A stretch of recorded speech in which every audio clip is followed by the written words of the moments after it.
Where do our loyalties lie? So why Ahmadiyyat? They're not fanatics, they're sick. To make a better world for everyone. With real stories, There's nothing that I've done differently, I've just been me.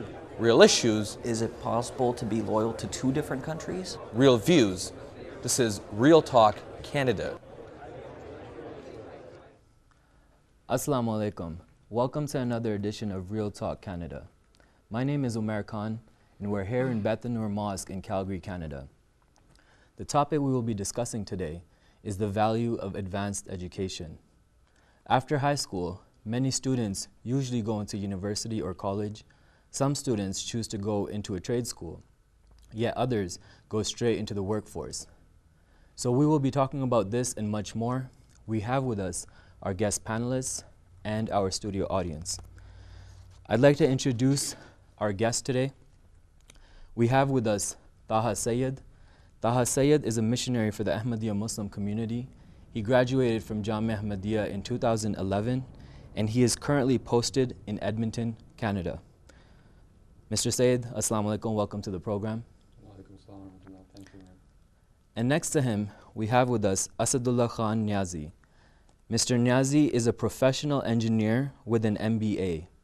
He is a real estate land developer and an entrepreneur. He has developed various master planned communities in Calgary. Mr. Niazi, Assalamu alaikum and welcome to the program. Thank you very much. Assalamu alaikum. And next to him, we have with us Dr. Guillermo Barron. Dr. Barron studied philosophy at Red Deer College at University of Calgary and University of Alberta. Currently, he is instructing a wide range of philosophy courses at Red Deer College. Dr. Barron, welcome to the program. Thank you for inviting me. Now, before we start our discussion today, we'd like to find out what the public's opinion is about getting an advanced education. So let's listen in to the word on the street. Assalamu alaikum. Nelson Mandela once stated that education is the most powerful weapon which we can use to transform the world. You see, people like Mandela understand the value of advanced education and how it can be used to transform the societies, mold societies, and even create them. Now, what is advanced education? Advanced education is the acquisition of knowledge above that of substandard levels on any given topic. It can include master's degrees, PhDs. Of course, we're talking about advanced education on a very high intellectual level, but it's certainly not limited to those. It can also include bachelor's degrees and any diploma from any qualified post-secondary institution. Even though scholars like Mandela endorse education so strongly, why is it that so many of our youth are not pursuing it? One of the strongest reasons as to why you should pursue advanced education is to be the best at whatever domain you choose to be best at. You see, it's no use to the world or your business or anything else to be that, for that matter, to be mediocre at something, because you won't achieve anything. It's no use being mediocre at it because you're not needed. A lot of people can be mediocre at something. You need to be the best, and the only way to be the best at it is to pursue advanced education. That's the only way to influence and change the world. At this point, I'd like to throw an old cliche your way. Knowledge is power. And the more knowledge you have, the more powerful you are. And the more powerful you are, the better you can guide not only yourself, but the people around you as well to help humanity. Because the ultimate goal is to leave this world a better place than you found it in. And you can only do that through the acquisition of knowledge. A higher level of education will help open your mind as well. It'll let you see clearly some of the viewpoints that you otherwise would never have approached due to a lack of your own understanding of the subject and your own limitations. You see, that's what some argue. Others will say differently. Others say that stepping right from school into the real world shapes who you are, because apparently education doesn't necessarily mean knowledge. Today we're here at the University of Calgary to find out what people are saying. I personally think like some people, they don't like school in general, like they don't like the classroom setting. They'd rather go out and work to make a living. But I personally prefer going back to school just because like getting a further education opens up more doors for you, opens up more job opportunities, because you always need qualifications for jobs. Well, I think nowadays there's a lot of factors involved. one, education is more expensive than it's ever been, and it's more challenging for students to go, especially if they're from middle class, lower class. The opportunities aren't there as much, and so I think a lot of young people make that choice or are forced to make the choice to go straight into work. Well, I think in Alberta, with the oil patch and stuff, there's a big incentive for them not to go to school because they can just go to the rigs and make like sometimes $90,000 and stuff. I'm from Red Deer. I have a couple friends that just went and did that, and they're making way more money than I'm making right now. But obviously, like the more educated people are, the more useful they can be in the business sectors, education sectors, and that obviously like increases the wealth overall. Welcome back to the program. As I had mentioned, we're talking about the value of advanced education. Now, before we get into today's discussion, I wanted to first find out what people's opinion is about what exactly is advanced education. So, Mr. Sayed, I wanted to ask you, there could be many definitions as to what advanced education is. In your opinion, how would you define that? Well, I think education cannot at any point stop. So education is something that will continue on for the rest of our lives. So anything after a basic education which we get in, say, high school, after that I would say that any formal education in a college or university is advanced education, but I don't limit it to that. I think even after that, throughout our careers, even after you have a job, you continue to develop your skills. To me, that's a definition of advanced education. It's a very great point you bring up, because sometimes students think that after they get their degrees, school is done. Mr. Niazi? Yes, I will actually take a more black or white kind of position here. I think a degree program is considered to be an advanced education. Now, you could take degree program in different fields, but I think that's sort of after the high school, I will consider that as an advanced education. Mm-hmm. Dr. Barron, you're a professor at Red Deer College. In your opinion, how would you define an advanced education? Well, I'm in the formal education business, so I would say anything after high school is still education, no matter whether you're a welder or a philosopher. And I also believe in lifelong learning. And I think also that advanced education used to be seen as a luxury. Now I think it's a necessity. Okay. Also, since we have many viewers from around the world, some people might ask, what's actually the difference between college and university? Students that graduate from a college or a university, the degrees they get, are they the same? If not, is there like a difference in the chances they have in getting certain jobs? The reason I ask that question is because we hear many times in the United States, many of the students, they graduate from colleges. We don't hear too much about university, but in Canada, we hear a lot more about university, and it seems like university is, higher education. Dr. Barron, if you could touch on that. Well, in Alberta, where we live, colleges are not allowed to grant degrees. So if we have degrees at community colleges, they're brokered through universities. And generally, universities are seats of research. And maybe sometimes the education takes a second seat to that. But community colleges are not so much about research, they're more about teaching. Okay, thank you. Mr. Sayed, you're a missionary for the Ahmadiyya Muslim community. I wanted to ask you, what does Islam say about, valuing education? Umair, the Quran and the traditions of the Holy Prophet Muhammad sallallahu alaihi wasallam, they're full of such references as the importance of gaining knowledge. The first revelation, the Quran, where it starts, the first revelation was basically that recite in the name of your Lord. And a few verses later, it is said that God who taught man by the pen. So right in the beginning, the first revelation of the Quran, there is a mention of the pen, which is the single most important instrument, in gaining knowledge. At least traditionally, historically, it's been. And then again and again, we read in the Quran where God refers to people men of understanding, OE men of understanding, men of knowledge, men of wisdom, all these things.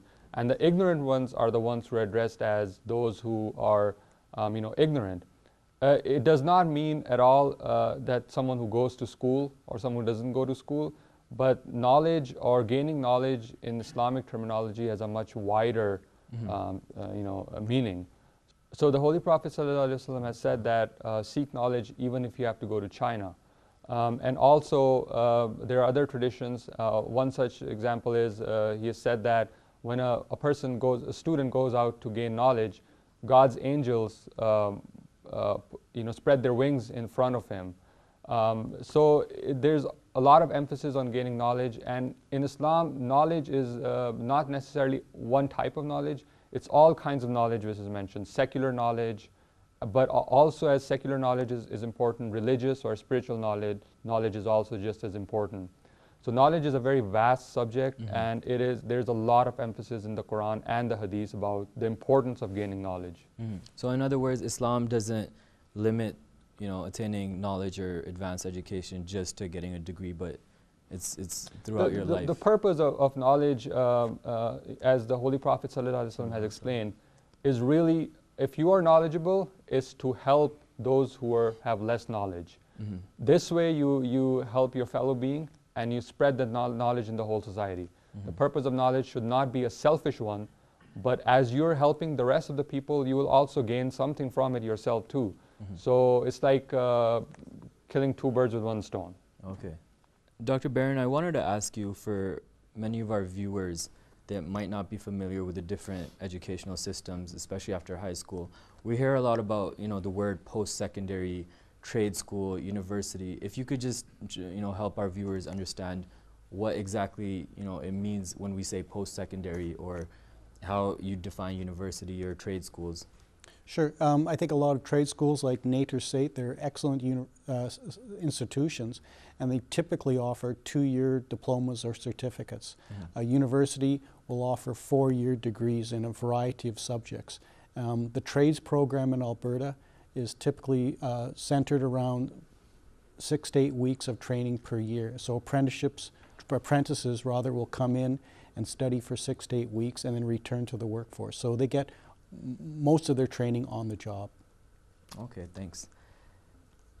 Also, I understand you teach a lot of philosophy courses at the Red Deer College, and I'm curious to find out, because we hear this a lot of times that whenever a university course starts, sometimes a professor will say, look to your left and to your right, and some of those students won't be there anymore after a few semesters, and just to try to motivate students to study harder. Now, how true is that, and do you see that some students end up not finishing up? If so, like what do you think are some of the reasons for that? I think some students are ill-served by their high school education. So they arrive from high school thinking, if I just show up and do whatever my teacher tells me to do, if I do something, that'll get me through. But the standards are a little higher in colleges. And also for a lot of students, it's their first time away from home. They're in a college that maybe has a bar, and they get tempted by, they're adults. They don't have to report to anybody. Yeah. And so they have to be more self-motivated. I think the first year is the toughest year, though. Students probably want to explore, that dorm life and, Yes. not having parents around. Yeah, and making every possible mistake they can. I wanted to move on to another very important question, and that question is, why should high school students seriously consider post-secondary education? Some students may feel that, why spend that much time, effort, money, and after graduating, sometimes you're not sure if you're even going to find a job, you're going to be paying off your debts. And sometimes, in a place like Calgary, sometimes it's easy to find a decent job sometimes. What are your thoughts on that, Mr. Niazi? Yeah, I mean, when you look at from the income perspective, it's very simple. When with higher education, there's a good chance of you getting higher income. So there's a monetary value there, right? But I also think that there's a social value there as well. I mean, based on a couple of studies which I've read recently, the people with higher education, they are more there seems to be there's higher leadership in them. They spend more time with their families. They are overall better law-abiding citizens than the rest of the citizens of the community. So there's quite a bit of value, social value relates to that. The other thing I want to mention here also, which I think is a kind of an elephant in the room, is the fact that 40 years ago, high school education used to be a decent education. That's not the case anymore. We have a global market, and in this global market, there is a high competition. We need qualified, skilled professionals to compete in this market. I was actually very surprised with the stats which we are predicting next couple of years, and that I think is very important for high school kids to listen. By 2018, Canada is predicting about 67% jobs in Canada will require will require a degree, basically university degree. So it's very important that we all be aware of that demand which is coming up. Also, I wanted to explore some of the reasons why some students are choosing not to go into post-secondary, and I also wanted to get the audience opinion on this. But before we get to the audience, Mr. Sayed, in your opinion, what are some of the reasons you may feel that students aren't going into post-secondary education? Mayor, I think there may be a number of reasons, but one thing that comes to my mind, because honestly, I kind of thought about, I kind of thought the same way at one point. It's too long. It's too long and painful, and that could be one of the reasons. To me, at least, it was like there are many ways of just making a living. You can make a decent living, and you're going to spend so much money in getting an education, spend so much time. So I think it's pretty intimidating at that point. You're very young, right after high school, and it's pretty intimidating. So that could be one of the reasons, I think, why a lot of students choose not to do it. Of course, that doesn't mean that's the right way of thinking. I repented from that, and I did go for a higher education. So that's just my opinion. I think that might be the cause, one of the causes. When you say too long, I understand where you're coming from. You went to Jamia Ahmadiyya, which is, a 7-year course, and that takes, a lot of time, commitment, and effort. I'm curious to find out what made you take that step, knowing it's, hard, it's long. What kind of motivated you to, go into that field and knowing it could take that much time? Well, that's part of it. That fear is part of it. Somebody once said that I'm not a particularly brave man, but I'm scared to death of being a coward. Mm-hmm. So just took it as a challenge. There's a famous saying that no pain, no gain. So one of the thing was, obviously I wanted to serve my community, and I can say all those things. It's true. Mm-hmm. But part of it was definitely this, that it's a challenge. It's going to take a long time, but if you want to do something, you have to work hard for it. So even if I don't do this, whatever I'm going to do for a living or get a job, I'm still going to have to work very hard for it. Mm-hmm. So might as well do it now when I'm young, and I can take that kind of challenge instead of becoming really old and still struggling.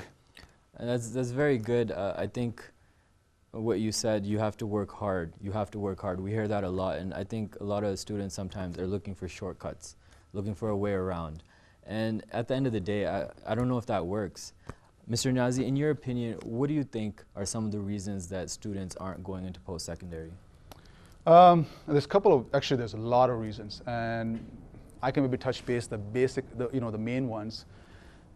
I think one of the most prominent one is that their parents are not highly educated, so they don't have that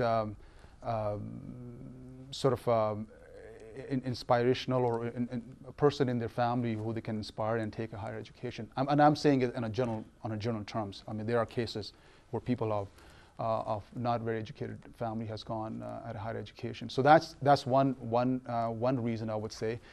So they don't have that sort of passion for higher education. Mm-hmm. The second I would say is the affordability. I mean, let's see. I mean, going to university is expensive. Okay, so affordability is one of the issue too, which I think Talha alluded on. And the third one I would say is, which I think Mr. Burns kind of mentioned too, that like I see there is a disconnect in the high school programs. The high school programs, I think that they don't really train students for the university. They don't really show them the value of higher education.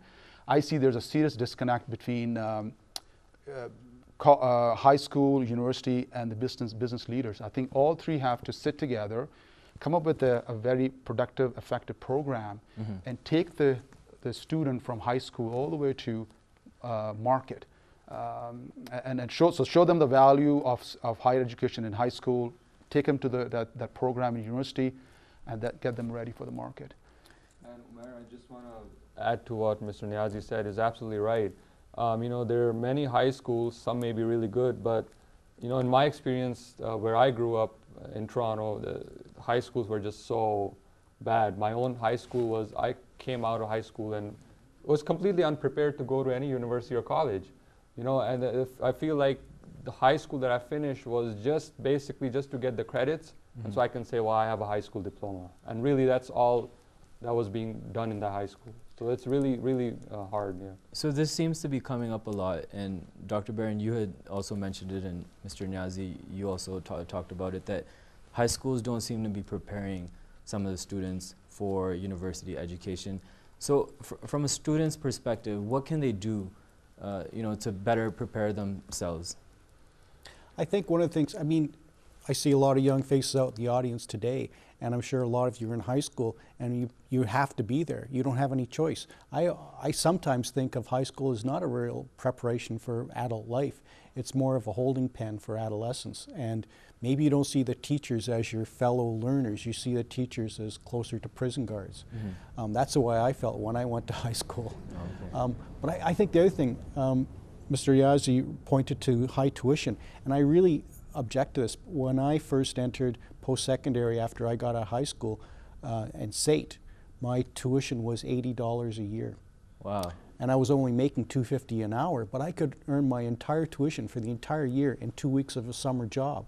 And now students are getting saddled with debts that they'll have to work till they're 40 to pay off. And I think that's fundamentally unfair. I think in a society like ours, we promote social justice, and we don't say, you deserve more money because of who your parents were, because you're royalty. We say, no, everybody has an equal chance. But the way we create a level playing field is by giving everybody equal access to education.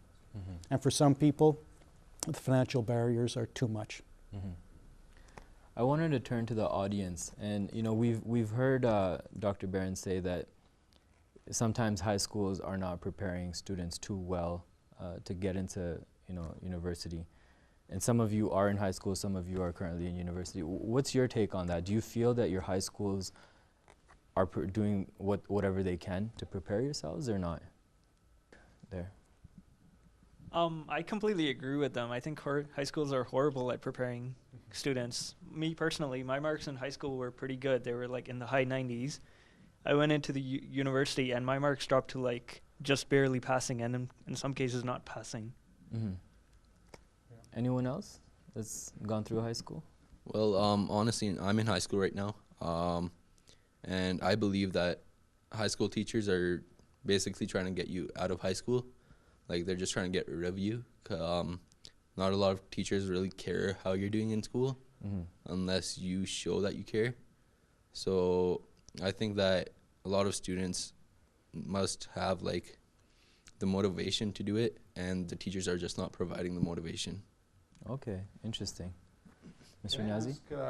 The kids who are in high school right now, have you guys had any event in your school where there's a business leader has came and give a presentation to you guys and told you guys what are the opportunities in the market in terms of demand of some kind of employment?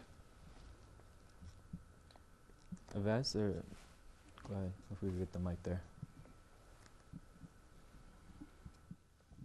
When I was in high school about 2 years ago, we didn't have events that business leaders would come and teach us how, but we did have banks coming and telling us how to save our money and what accounts to put them in so they can invest for us. Okay. Yeah. Okay. I was in high school last year, and all we had was about 1 or 2 days where it was a career and fair day or a post-secondary fair day where universities would come in and they would just distribute flyers, and if we had any questions, we would ask them, and basically that was it. Just 2 days throughout the whole year.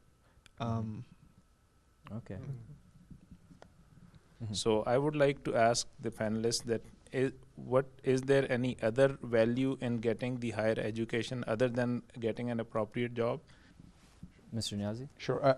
Yeah, and I can say it. There's a lot of research has been done on the benefit of higher education, and the social value is one of the things which is pretty prominent. And within that social value is what we are seeing is that the people with advanced education, they have they spend more time with their family. They are more do a lot of social work, and one of the other benefit is that as they have done the advanced education, their next generation is actually have more possibility of going and taking advanced education too. So that's a huge kind of advantage there for having such an advanced education. And I think also, it says knowledge is power. So knowledge by itself is very useful. Usually in most societies, people who influence a society are those who are actually skilled people who have knowledge, not necessarily those who have a lot of money. Even people who have a lot of money still require people who have a lot of knowledge in order to make the society a better place. So I think the short answer would be, yeah, it makes you a much better person if you do have advanced knowledge, because you get so many other skills with it. Dr. Barron, your views on what the goal or intention should be of a student in trying to attain higher knowledge? I don't think the goal of wanting to earn more money has to conflict with the goal of wanting to build a better community. You're a city planner, you're making money at it, but you're also, you believe strongly that you can create a better community in Calgary. So you're improving your community, but to do that, you have to have the education. So I think you can get more job security, more options of jobs, and also an educated citizenry. I mean, we live in a complex world, and it's not going to get any easier. Mm-hmm. So we really need a well-informed citizenry just to participate in the democratic process. And also I think the possibility of education creates equal opportunity for everyone. Mm-hmm. Also, I wanted to touch a little bit on your experiences of going through university. Many students don't end up finishing sometimes. And I can understand that. I went through that process. You think twice about going through it because it's too difficult, and you look for shortcuts.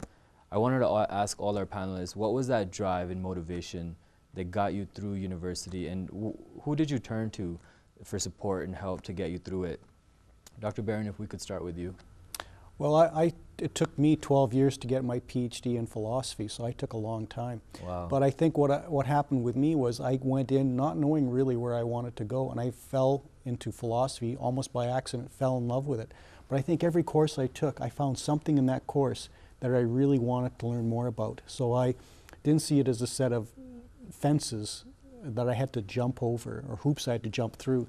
I saw it as my own self-controlled education. I think that's what you have to do. You have a passion for knowledge, and that's what got you through your 7 years. You couldn't have done it just because they told you that's what you had to do. Mm-hmm. So I think that's what helped me. And I think also I had very good professors who were willing to help me, and I turned to them when I wanted advice. Mr. Niazi? I think I'm going to echo what Mr. Burns said. He used the word passion. I think that's something basically consolidate all my my past experience. I was very passionate about, from the start, even before starting university, I was very passionate about developing things, developing buildings and road and infrastructure and all that. And that passion took me to university, where I did my civil engineering. And from there, I got involved in the real estate land development, but that was, I was only doing the portion of that of land development business, which is the development, construction, and engineering design. So my passion didn't stop there. I said, I want to learn more. I want to learn the whole business of land development. So I did my MBA, and that actually opened opportunity for me to understand the business side of it. I look at all these things as a bunch of keys I have. You know, it's like you know, I'll give you an example. I have a house key and I have a car key. So the car key is for the car. I cannot use the same key for my house. You know, it won't open it, right? So you probably have a high school key, for example, right? You have finished your high school, that's the key you have. And that key will open one opportunity for you, okay, which is whatever it's going to be. It will not open other doors for you, other opportunities. For that, you need other keys, which is probably advanced education, right? So for me, the MBA was the key, which I had, and I was able to open the business side of the land development real estate.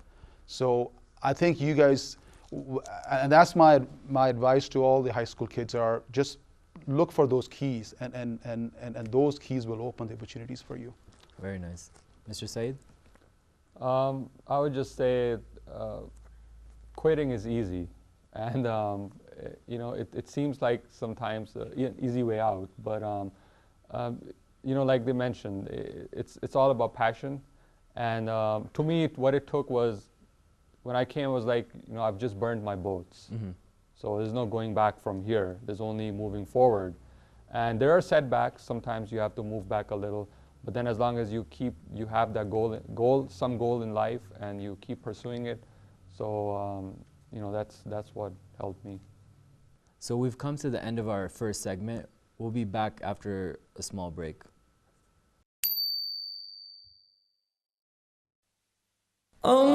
اللهم صل على محمد وعلى آل محمد كما صليت على إبراهيم وعلى آل إبراهيم إنك حميد مجيد. اللهم بارك على محمد وعلى آل محمد كما باركت على إبراهيم وعلى آل إبراهيم إنك حميد مجيد.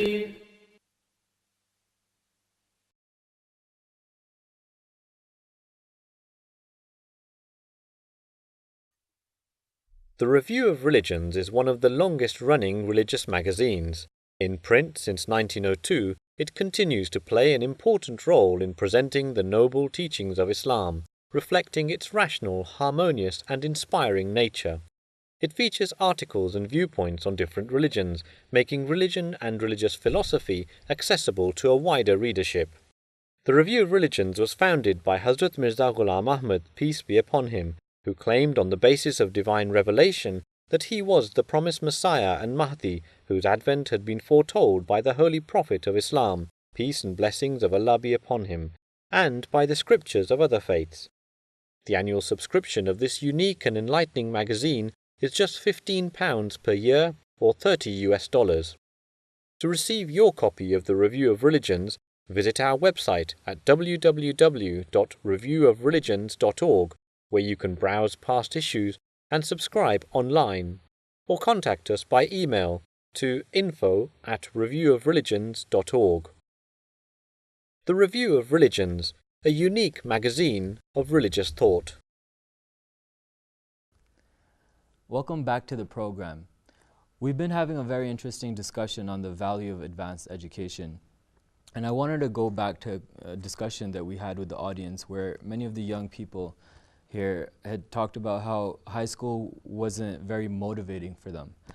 So one of the things that came to my mind is it because the school system here sometimes is spoon-feeding some of our kids? And I wanted to turn to Mr. Said on that question, because as I understand, you did some work in Sierra Leone, and you worked a lot with the children. And you know, when I talked to you before the program, you mentioned that a lot of kids had this eagerness to come learn, and what do you think is the reason for that? And the kids having so much motivation there, and some of the kids not having that same kind of motivation in the school systems here. Mr. Saeed? What I notice in children over there that are going to high school and sometimes even primary schools is that they really don't have anything. They don't have internet. They don't even have textbooks. Many of them can't even afford textbooks. So wherever they can find any source of knowledge, they actually take it. And whether they learn easily or quick enough or not, it all depends from child to child. But I think it was because of that. They don't take anything for granted. I mean, I can explain that with an example. I knew a young kid, 14 years old maybe, and he used to study at night with a very little flashlight, very small and weak flashlight, because we don't even have electricity there. So in darkness, he had to study with that. And I think that's why a lot of kids, because they have, wherever they can find a source of knowledge or anyone who's willing to teach them, they'll sit down and they'll listen to that teacher for hours and hours. So we should keep that in mind. Things may not be as good as we like them to be, but we still have a lot, and we have a lot more ways where we can take advantage. If we feel that high school or our teacher is not doing good enough, there are many ways you can get help. So don't give up on education because of these issues or because of even money. These are challenges, but you can take those challenges. And always, I think, keep this in mind. There are places in the world where there are just very, very few options. There's very good points you touch on. Also, I wanted to ask the audience if did they have any questions for our panelists, some questions they might have regarding their futures and trying to get into post-secondary. Mr. Khalil? So as we heard in our discussion that the high schools here, they were not helping kids in instilling the desire to obtain higher education. So in this scenario, it puts more responsibility on the parents. So I would like to ask the panelists that what the parents can do to instill this desire of excelling in the higher education when this is lacking in the schools. Dr. Barron? Thanks. I think that's a good question. It's a very hard question to answer. I think if you have an 18-year-old son or daughter, it's very hard to direct that child in any direction. But I think one thing parents can provide, obviously, is material support. And also, as Mr. Saeed gestured, children in Sierra Leone value education because there's not a lot of it to go around. And I think sometimes in Canada, we take things for granted. We take the fact that we're going to get a job later on for granted. And I've noticed at my college that the students who are most hungry to succeed are usually middle-aged women who are single mothers because they know this is their only chance. They really value their education, whereas sometimes younger people think, well, I have other options. I always have options, and society has to give me options. But as we all know, that's not always the case.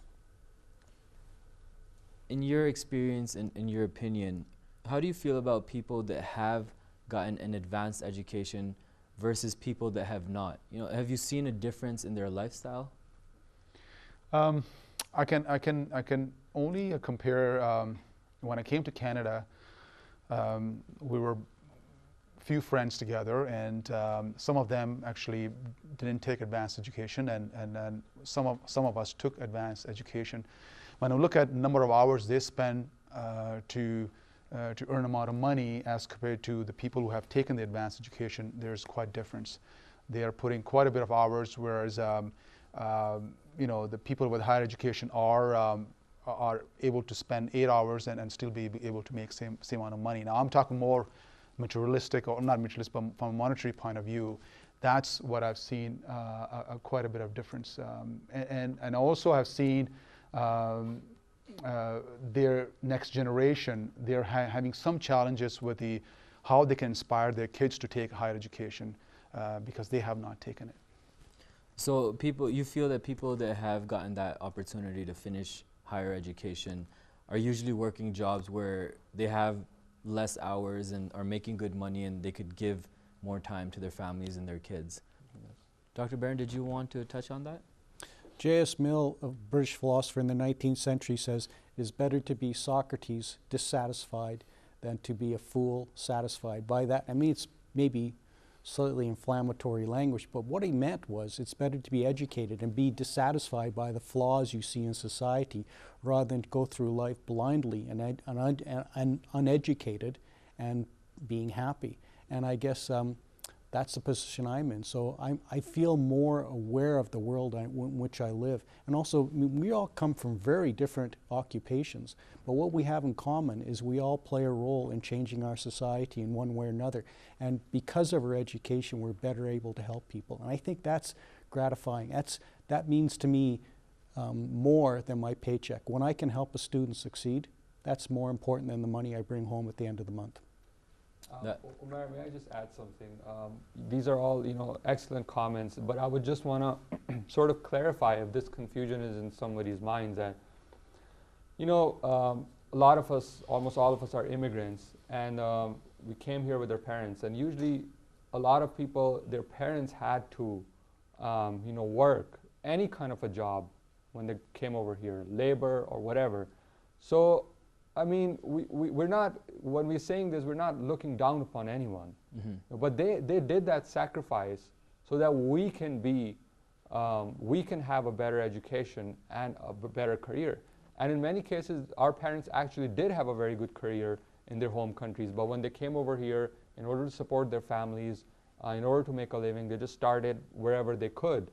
But I think we should, keep that in mind. So for them, it was a huge sacrifice, and we should, fulfill their wishes. That's a very powerful point you bring up, because I think some of our youth forget that. They forget some of the sacrifices that their parents made by coming from overseas. And I'm sure many of our parents overseas, they were living luxurious lifestyles. When they came here, they had to work throughout the nights, do labor jobs. And I think there's a certain expectation from a lot of the parents that have, settled here to see more out of their kids, to see more out of the next generation.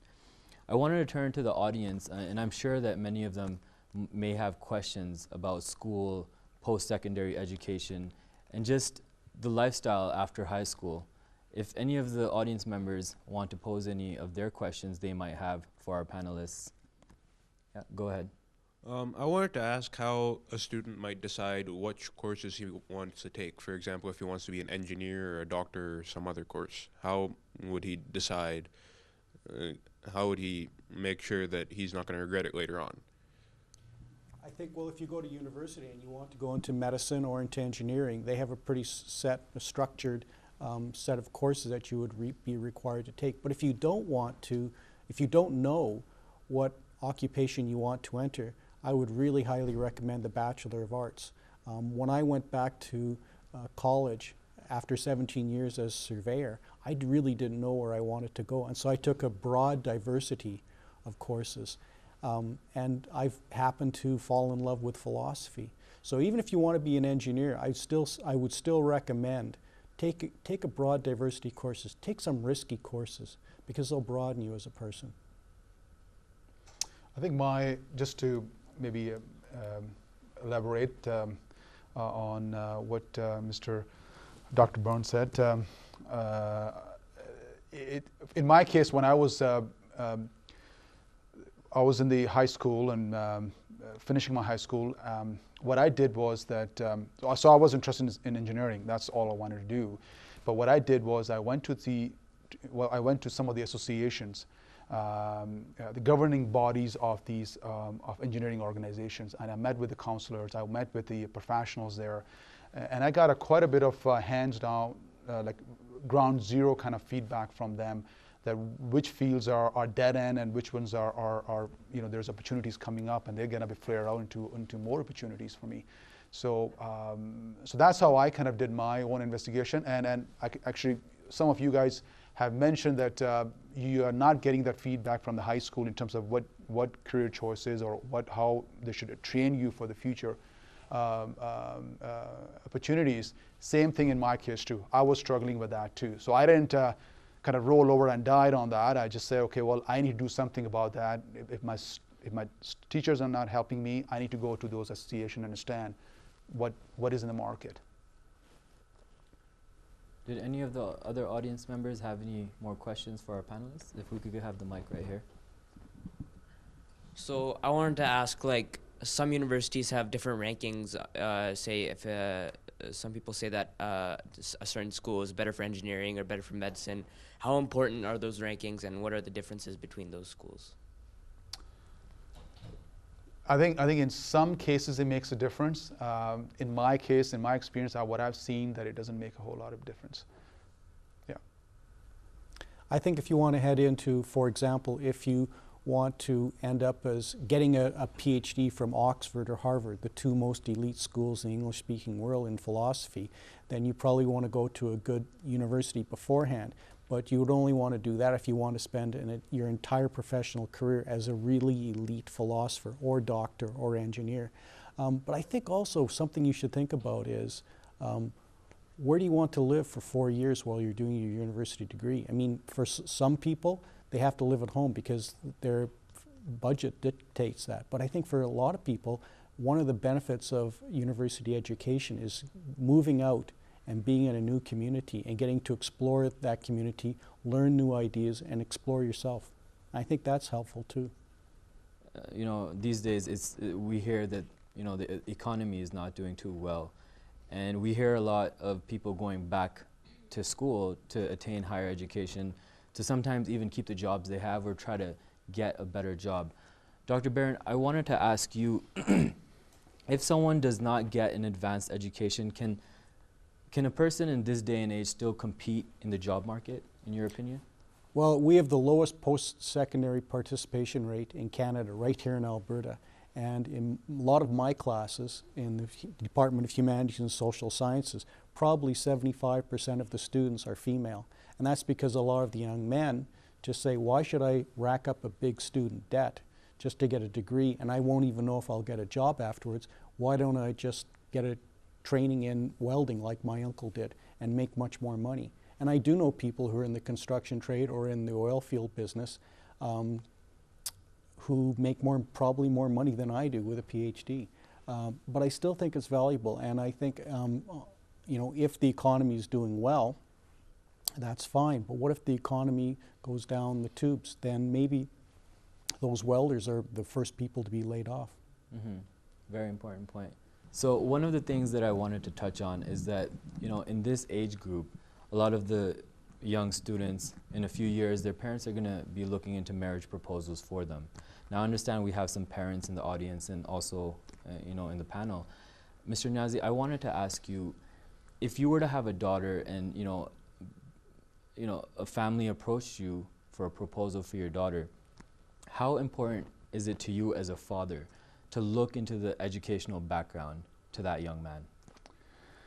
I think that's a little bit of a gray area, because you have to be careful you don't sound materialistic, but still be you know, able to understand whether the person has enough education that he can survive in the society. And I would say, yes, I will evaluate to a certain level. I would not chop it down to a high school and you know, college or university or anything like that, but I will look at it overall and say what kind of basic education the person has, and how, because again, as I mentioned earlier, that there's a lot of social values comes with a higher education too. You know, spending more time with the family and be a better community worker and all those things. So, and how a person inspires his own family. You know, so all these things will be looked at. But yes, I will look at as education as one of the important things. Ghalib, did you want to touch on that? Thank you, Umar. I just wanted to mention that when I started pursuing my secondary or post-secondary education, I wasn't actually in school. I was in the workforce, and decided to pursue the higher education after I was married and after I had a daughter. For me, the way I would see it is, if somebody was willing to marry me without having that satisfaction of the secondary education, I would give the young person that chance as well. So just to be fair, if I was given that opportunity, I want to give the other person that opportunity as well. Very fair, very fair. Yeah, and that's why when I responded to that question, I said there's a gray area, and you have to strike a balance there, and that balance is because, again, I mean, I have to say it very carefully because it's you know, any person, each person has their own situations, right? I mean, a person who has not done education could be he didn't get the opportunity, or he's planning to do later, as per what gentleman mentioned, or it could be a person is just has no ambitions, and he's going to have a family he cannot support. So there's two extremes, and you have to look at the risk too. So you know, a risk of someone saying that, okay, he has no education and he's doing it later. Am I going to take that risk? That's the question, right, at the end of the day. Did you have something? Yeah, just one thing. Also, when we say that the Prophet, peace be upon him, said that you know, pick the spouse that is the most righteous. We cannot forget that the same Prophet also said, like I mentioned in the beginning, that seek knowledge from cradle to the grave, and seek knowledge even if you have to go to China. So that's also part of being righteous and following the Prophet's all of his instruction, not just one instruction. So like what you know, Mr. Niazi mentioned, I think I would look at the reasons. I wouldn't, you know, just say to someone that, you know, you're rejected because you do not have this, but, you know, look at the reasons for it. Our own Prophet, he did not have a formal education. Show me a person like that who does not have a formal education, but who's that honest and that good, and that's all I need, right? So it's a whole bunch of things you should look at. That's a very good message, I think, for our youth, that it has to be balanced. With education, you also need that good character and good morals. And you know, we keep hearing about that famous statement of the second successor of the Ahmadiyya Muslim community, that nations cannot be reformed without the reformation of the youth. And you know, you bring up good points, that education and good morals. You bring up a good point, that education and good morals should go hand in hand. So we're coming towards the end of our program today. Before we end, I wanted to ask our guest panelists to make their concluding remarks as to what message they would like to leave from this show. What message would you like to give to the youth about advanced education? Mr. Saeed? I guess I'll just briefly bring in the religious aspect again. The founder of our community, he said that the people of his followers, people of his sect, will excel in education and in all kinds of knowledge. And we see that in just 100 years. One example is Dr. Abdul Salam. And when we look at the history of Muslims, they came from a background where there was no knowledge whatsoever among them. But after following those teachings of Islam, they became all kinds of, you know, mathematicians, scientists, philosophers, and all these things that they gave and contributed to the rest of the world.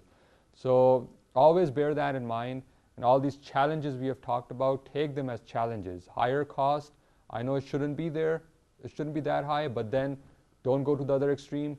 Nothing is free in life. So, you know, take these things as challenges, and never ever forget that you will be a much, much better and a far more useful person if you have, while you have good morals, you also have a good education.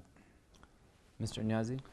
Yeah, I think my message will be kind of in 3 tiers. Number one will be, and probably you guys have heard that from your mom and dad, but I'll just say it. You know, there's, God forbid, you can lose everything. You can lose your house, you can lose your car, you can lose all your assets. One thing you will never lose is your education. That asset is a trustworthy asset and always stay with you, you know, forever. And so that's one message. Second is, don't give up. You're in your first year of university, just picture. Things are tough, okay? That's the time. When I was in first year, that's where the maximum dropouts happen, the first year. So, and a lot of kids say, oh, I dropped out because I didn't like the course. In reality, they just didn't understand the syllabus, and they just rolled over and died. So my message is, don't give up. If you're finding challenges with the course, Go and talk to your teacher. Go and talk to your friends who are with you in that course. Go and talk to your parents. Get help. The third message will be is that, which always worked for me, was passion. You got to have passion. You got to have passion what you want to do, and just follow that passion. Thank you. Dr. Barron? I hate to have to agree with an engineer, but I will. Yeah, I agree. If you go to post-secondary education, it's got to be for your own reasons. Your parents' pressure will not get you through 4 years of university. It's got to be for yourself. And the first year is the hardest. And you know what the best indicator, I went to a conference on surviving the first year several years ago, and they told us that the best indicator of student success in the first year is not how much you study, it's not how much you go to class, it's whether or not you've actually spoken to the instructor or the professor. So if a student comes to my office crying because she's afraid, I never worry about that student, because that student actually found my office and decided to talk to me. So that's my advice to you. Thank you. So we've come to the end of our program today, and I wanted to thank our guest panelists and our studio audience for participating in this very, very useful discussion. We're hopeful that from today's program that our viewers at home, especially our young viewers, got more insight into the value of advanced education. We'd love for you to join us again for another episode of Real Talk Canada. For those who are interested in watching more episodes of Real Talk Canada, you can check the website on the bottom of your screen, www.mta.tv/realtalk. We hope you can join us for another edition of Real Talk. Till then, Assalamu alaikum.